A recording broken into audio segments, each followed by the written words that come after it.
toddobaadyada soo socda dowladda federaalka ah ee Soomaaliya waxa ay gudan doontaa waajibaadkeeda dastuuriga oo ah in 4 sanaba mar la qabto doorashooyinka baarlamaanka iyo madaxweynaha heer federaal. xubnaha aqal kasta oo baarlamaanka ah waxaa loo dooran doonaa habab kala duwan iyadoo oo la ilaalinayo ballanqaadka 30% ee kuraasta haweenka ee aqal kasta. 54 kursi ee aqalka sare waxaa loo qaybiyay 5 dowlad goboleed ee xubnaha ka ah federaalka iyo gobolada waqooyi ee Somaliland. 275 kursi ee golaha shacabka waxaa dooran doona ergooyinka doorashada oo mid walba uu ka koobnaan doono 101 ergo.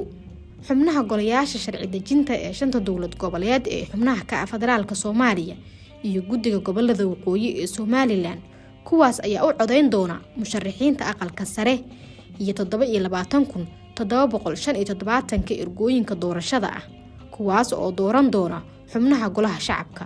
waxay si wada jir ah u matali doonaan tiradii ugu badnayd ee muwaadiniinta Soomaaliyeed ee u codeynaya kuraasta baarlamaanka muddo 10 sano ah.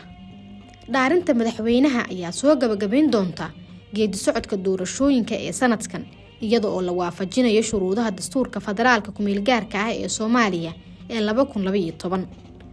doorashooyinka dadban ee sanadkan waxay muhiim u yihiin dimuqraadiyadda Soomaaliya maadaama ay dhabaha u xaarayaan doorasho hal qof iyo hal cod ah in ay dhacdo 2024 ilaa 2025.